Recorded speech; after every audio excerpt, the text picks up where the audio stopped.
Hi everybody, Kate here, one of the physical therapists at our East Norristown location, here to go over my best recommendations for shoulder strengthening, more specifically rotator cuff strengthening exercises. I've got 3 different variations, all great for isolating all the muscles on the back part of that shoulder blade. Again, those are the rotator cuff muscle group. Great for things like rotator cuff tendonitis, things like shoulder impingement, upper trap, neck pain. All of these variations of rotator cuff strengthening are a great way to help get those shoulders in a better position to strengthen the shoulders and take the stress off of the neck. Okay, I made this simple. All you need is a band, a loop, okay?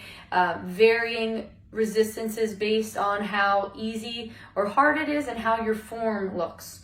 So the most important thing before you get into this is what your form is, what your technique, what your posture is. So the 2 most important things you want to think about are keeping that chin tucked. So a lot of times people like to kind of be in this more forward position. So tucking that chin back, pulling the shoulder blades down and back. Okay, so as you can see, that's going to sort of neutralize the stress on the neck and shoulders to make sure that we're strengthening in a good posture, good position. So the first exercise, band around the wrists. I like to have patients stand against the wall. What the wall does is keeps you honest. So if you keep your chin tucked and your shoulder blades back, the wall is going to be a good cue. So if you feel those behind your head and shoulders, you're in a good position. Okay, so first exercise, elbows and wrists in a straight line. You're pressing straight out and back. Okay, I'll turn to the side, so it's going to be straight out.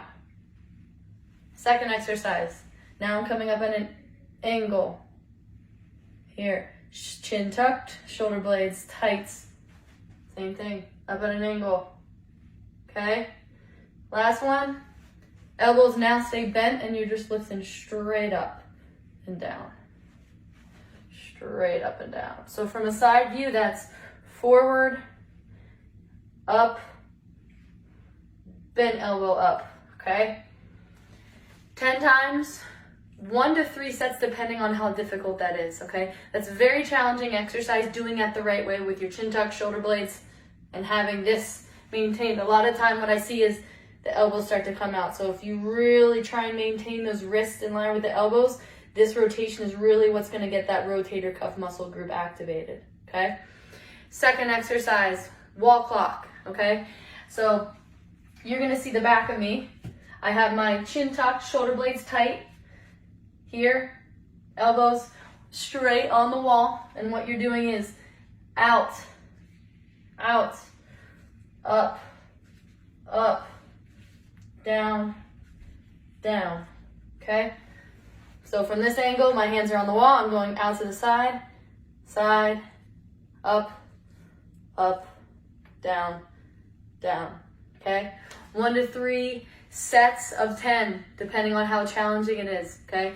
If you start to really feel like your shoulders are coming up to your ears and you're losing that chin position, stop, take a break, shake it out, okay? If you're not doing these exercises in good form, then you're doing yourself a disservice and you're just contributing to that compensation that's probably leading to pain and symptoms that you're experiencing that are leading you to do rotator cuff strengthening in the first place. Last one. Now we've got our forearms on the wall. So this is our starting position, forearms on the wall. Here, same thing, my wrists and elbows stay in a straight line. I'm lifting up and down. Okay, up and down against the wall. 10 times, 1 to 3 sets depending on how difficult. You can use these exercises and do them to fatigue, to exhaustion, in a sense where you're trying to do some more specific rotator cuff strengthening.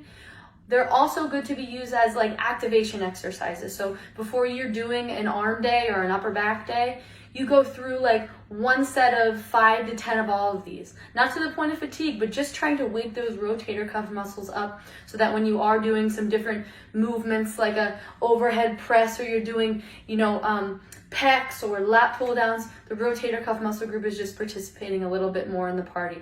Okay, so if you have any questions about form with this, if you're having any symptoms with any of these exercises, please give us a call. But otherwise, good luck.